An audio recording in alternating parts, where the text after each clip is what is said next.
This is definitely not a video for anybody who's at all queasy. I'm gonna show you something in this video that is upsetting. It's not easy to look at all, but if you're one of those people that likes veterinary medicine, likes science, you're gonna love this video. But if you're not, and you don't like quote unquote gross things, please scroll now.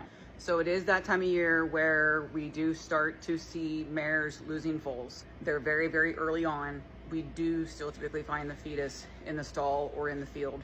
And today was a very bad day because we did find one in a stall this morning. This is Catalina. If you know any of our show horses, you'll know our show horse is Angelina, Stell, who lives over in the UK, and then Adelina, who just went to her new owner in Canada. Catalina is definitely one of our favorite mares, best producing, and definitely not one that we want to walk in a stall in the morning and find a fetus on the ground. That is exactly what happened. She is 136 days today, so I'm going to show you the fetus, but this is your second warning that if you don't like this kind of things, please scroll. So as far as how she's doing, could be better, she could be worse. Typically at this stage, they actually usually just kind of like spit them out and that's it. It's over and they're fine, but she looks like crap. But I just ran her blood work and all that is fantastic.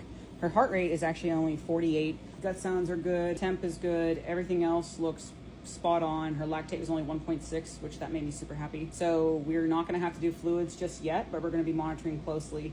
And then tomorrow I will be flushing her uterus out and taking a culture and sending that out. I told you it was gonna be gruesome, but there is our little baby horse.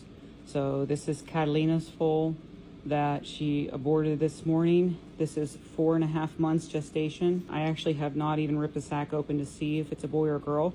I will tell you, she's had 5 girls in a row. That's all she's ever had. So I would be shocked if it's a girl, but... And that is a boy. Little teeny tiny hooves. So sad. And here you can see the umbilical cord right here. Oh. Poor little baby.